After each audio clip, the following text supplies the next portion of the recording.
Hello bachcho, let's read the question. The question says figure shows 3 points x, y, z forming an equilateral triangle of side S in a uniform electric field of strength E.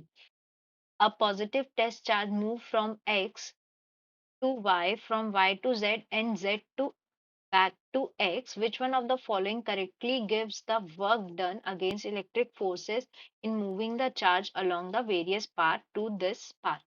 तो इस question में ये बोला गया है कि हमारे पास एक चार्ज है जो कि एक इक्विलेटरल ट्रायंगल के जो कि एक्स वाई जेड पॉइंट्स पे फॉर्म हुआ है, इसमें ट्रैवल कर रहा है एक सर्टेन पाथ से, यानी X to Y, Y to Z और जेड टू एक्स।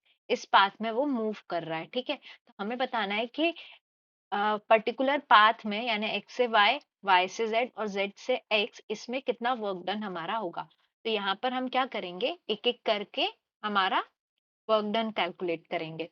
सो की कॉन्सेप्ट इस क्वेश्चन में क्या यूज होगा, we know that work done W से डिनोट करते हैं, is equals to E dot S vector. ठीक है, E क्या हो गया हमारा, E is electric field vector और S क्या हो गया हमारा, डिस्टेंस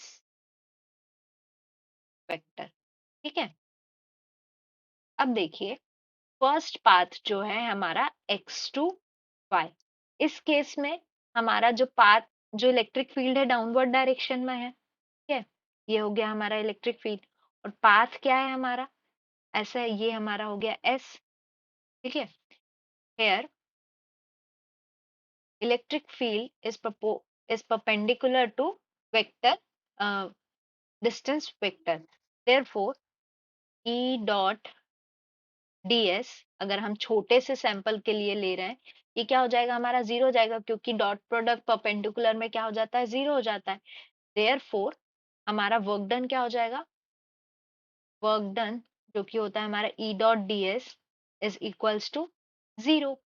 तो फर्स्ट केस में तो हमारा जीरो हो गया।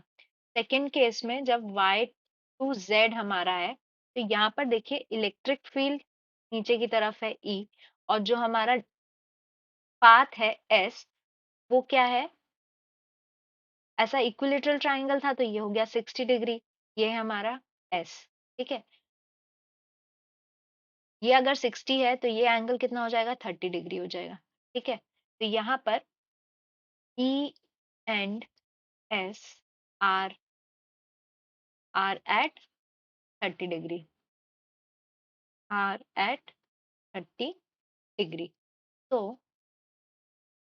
Work done on this path by field W is equals to E dot S, ये क्या हो जाएगा, E S cos 30 degree, which is also equals to ES sin 60 डिग्री।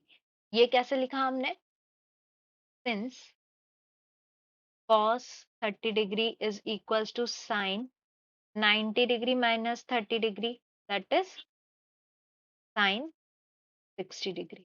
ठीक है, तो यहाँ से हमको वर्क डन कितना मिल गया, work done is equals to ES sin 60 डिग्री। ठीक है, अब यहाँ पर क्या है, ये हमारा माइनस साइन हम लगाएंगे इसके आगे, because this is work against the field, ये फील्ड के अगेंस्ट में है, इसलिए यहाँ पर क्या हो जाएगा, माइनस साइन आ जाएगा। अब जो हमारा दूसरा पाथ है वो क्या है, third path, third path is from z to x। अब z टू x में देखिए हमारी, सिंस फील्ड इज कंजर्वेटिव, तो W of xy plus W of yz, that is work done from x to y plus work done from y to z plus work done from z to x, ये क्या हो जाएगा, zero, क्योंकि close path है हमारा।